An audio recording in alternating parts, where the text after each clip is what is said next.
আসসালামু আলাইকুম। সবাই কেমন আছেন? আশা করি সকলে ভালো আছেন। আপনারা নাকি আমাকে নিয়ে সমালোচনা করেন। সমালোচনা করবেন নাই কেন?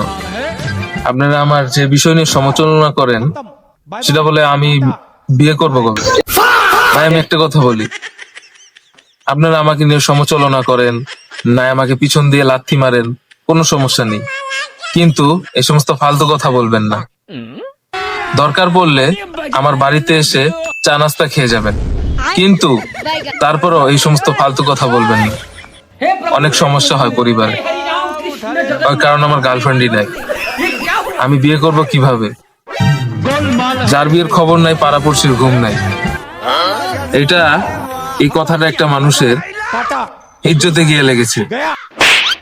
এটা যদি আমার পরিবারের কেউ দেখে, আমার সমস্যা হবে পরবর্তীতে। অবশ্যই আপনারা ভদ্রঘরের মানুষ, তাই ভদ্র ভাষায় বলছি, সমস্ত ফালতু কথা বলবেন না আর আমাকে। আমারও এখনো বিয়ের বয়স হয়নি। কন্ট্রোল।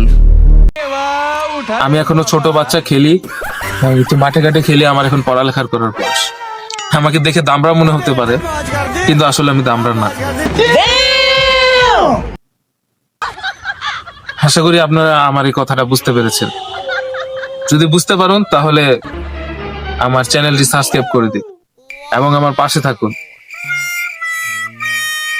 আর আপনারা আমার এই বিয়ে নিয়ে এই যে আজে বাজে কথাগুলি বলবেন। আমি কবে বিয়ে না করব এটা আমার ব্যক্তিগত ব্যাপার। আপনাদের সাথে আমার এছাড়া কোনো কথা হবে না। আমি বিনোদন জগতের একজন মানুষ। আমাকে বিনোদনই দিয়ে যাবেন এবং আমাকে অসংখ্য ভালোবাসা দিয়ে যাবেন। আমি আপনাদের অসংখ্য বিনোদন দিয়ে যাব। বিয়ে তো সবারই হয়, বউ তো সবারই থাকে, গার্লফ্রেন্ডও সবারই থাকে, কিন্তু আজ পর্যন্ত আমাকে কোনো মেয়ে চয়েস করলো না। আর কেন করলো না আমি সেটা জানি না। আশা করি আপনারা আমার ভদ্র ভাষার ভদ্র কথা বুঝতে পেরেছেন। তাই আপনারা আমাকে নিয়ে ফালতু কথা বলবেন না। আমি যেমন আছি তেমনই ভালো। একজন মানুষকে নিয়ে সমালোচনা করার আগে তাকে নিয়ে কিছুক্ষণ ভেবে নিবেন, তারপর বলবেন। এই আমি লঙ্গি পরে আছি, এই ভিডিও বন্ধ কর, বন্ধ কর, বন্ধ কর, এই বন্ধ কর ভিডিও।